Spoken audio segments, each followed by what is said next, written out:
मानक जी, सबसे पहले तो बड़ा इंटरेस्टिंग डिबेट आपका चल रहा था और मनोरंजन शब्द का जिन्होंने इस्तेमाल किया वो तो खुद ही भारतीय राष्ट्रीय कांग्रेस से जाकर और भाजपा का मनोरंजन कर रहे हैं। आज भाजपा का स्थिति ये बन गया है, या तो भगौड़े उनके प्रवक्ता बनते हैं या विधायक और सांसद उनके यहाँ भगौड़े बन के जाते हैं। तो आज भारतीय जनता पार्टी भगौड़ा पार्टी बनी हुई है। उनकी अपनी कोई अगर अपनी नहीं सुन ले, अरे इतना बात सुनते हैं तो ये भी सुन लीजिए, किसी का मैं अपमान थोड़े कर रहा हूं। एक बात भी अगर सत्य नहीं होता बोलिएगा कि वो अगर विधायक टूट कर जाते हैं कि नहीं, सांसद भाग कर जाते हैं कि नहीं, प्रवक्ता जो बनते हैं वो भाग कर यहां से जाते हैं कि नहीं, जो दल है वो टूट कर जाता है वहां सीएम बन जाता है, जिसको 72,000 करोड़ का आरोपी बताते हैं वहां वित्त मंत्री और डिप्टी सीएम बन जाता है। मैं कोई अगर गलत बात बोलूंगा तो बताइएगा। दूसरी बात देखिए, सीट बंटवारा जब भी होती है वो किसी व्यक्ति के आधार पर नहीं होती है। अगर ऐसा होती होगी तो भारतीय जनता पार्टी बता दे, किसी व्यक्ति के लिए उसने सीट बंटवारा किया है। जब भी सीट बंटवारा होती है, खासकर महागठबंधन में बिहार में जहां हम लोगों ने किया है और करते रहे हैं, वहां पर हम सीटों की ताकत देकर करते हैं कि कौन कहां से अच्छा फाइट देगा और लड़ा जा सकता है। और हमारी जो गठबंधन है लटक पटक वाला नहीं है, पटकने वाला है। और पटकने के डर से भारतीय जनता पार्टी घबराई हुई है।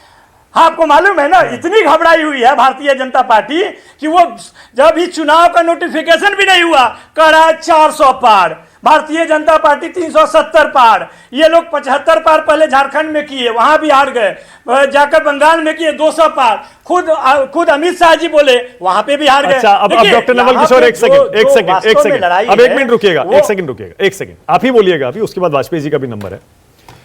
एक तो मुझे आपत्ति ये कहने पर नहीं थी कि इधर से लोग चले जाते हैं, मैं सिर्फ भगोड़ा शब्द पर आपत्ति कर रहा था। आप उसको दूसरी तरह भी कह सकते थे, उसमें कोई दिक्कत नहीं है। देखिए, सब जाते हैं आते हैं, और आपकी पार्टी से भी बहुत सारे नेता गए हैं और आपकी पार्टी में भी बहुत सारे नेता आए हैं, बीमा भारती जेडीयू से आई है, तो इसलिए भगोड़ा शब्द का इस्तेमाल ये भी कर सकते हैं, वाजपेयी जी भी बोल सकते हैं अभी वो भगोड़ा है। तो मैं बस ये कह रहा हूं सम्मान के साथ, नंबर 1। नंबर दो आपने कहा जीतने का फैक्टर विनेबिलिटी फैक्टर है, इसीलिए आप कन्हैया कुमार और पप्पू यादव को सपोर्ट नहीं कर रहे। मतलब आप ये कहना चाह रहे हैं कन्हैया कुमार पप्पू यादव सीट नहीं निकाल पाएंगे बेगूसराय की और पूर्णिया की? मानक जी, अगर मैं तो ये बोल रहा हूं कि अगर सीट बंटवारा में व्यक्ति पे अगर चर्चा हुई होती, मुझे नहीं लगता है कि सीट बंटवारा में कभी भी व्यक्ति पे चर्चा होती है समीकरण पे, और कहां जीतने की किसकी क्लेम है वो कर सकते हैं, पिछला चुनाव लड़े हैं उसके आधार पर हो सकता है। व्यक्ति के आधार पर तो सीट बंटवारा यहां पर होता ही नहीं है, ये भारतीय जनता पार्टी पर होती है। भाई कन्हैया कुमार का रिजल्ट मैं आपको दिखा रहा हूं, दिखाऊं फिर से, मैं ऊपर दिखा रहा हूं कन्हैया कुमार का, देख लीजिए पिछले चुनाव का बेगूसराय का नतीजा। हारे थे अच्छे अंतर से, पर वोट खूब लिए थे उन्होंने भी, ये देखिए ठीक 2.5 लाख से ज्यादा वोट लिए थे। आपने अगर सपोर्ट कर दिया सुन लीजिए, जाती अच्छी खासी। मानक जी नहीं मानक जी सुन लीजिए, दोनों को जोड़ भी देते फिर भी प्लस माइनस कर लीजिए, वो एक अलग बात है, उस पर हम नहीं जाते हैं। आज जिस अरविंद वाजपेयी जी का नाम ले रहे हैं, उनको तो कब तोड़ देते हैं दल के रूप में, उनको खून भी निकलता है फिर भी वो हंसते रहते हैं। क्या मजबूरी है या कमजोरी है वो जाने, मुझे उसमें नहीं जाना है। सीट मिल गई सिर्फ इस बात पे अरे कौन सा 6 से 5 हो गए, कौन सा बड़ी बात हो गई है?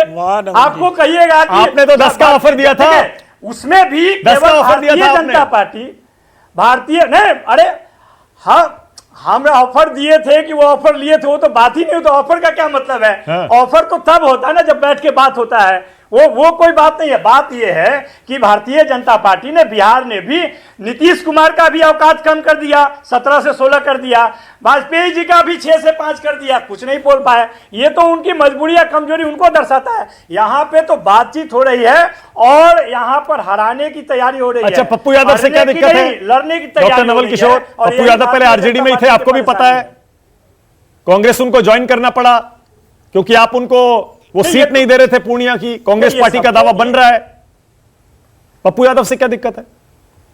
मानक जी ये सब देखिए, मानक जी ये सबको पता है, उसके बाद भी डिस्कशन हो रहा है। इसका मतलब ये है कि कहीं ना कहीं जीत के लिए हम लोग भरपूर प्रयास करना चाहते हैं और इसी कारण से विलंब हो रहा है। देर आएंगे दुरुस्त आएंगे और भाजपा को बिहार से हराएंगे। और ये आश्चर्यचकित करने वाली खबर मानक जी के सोच से चलेगा कि बिहार ने रास्ता दिखाया और देश से भाजपा गायब हुई। बहुत बढ़िया, ओके।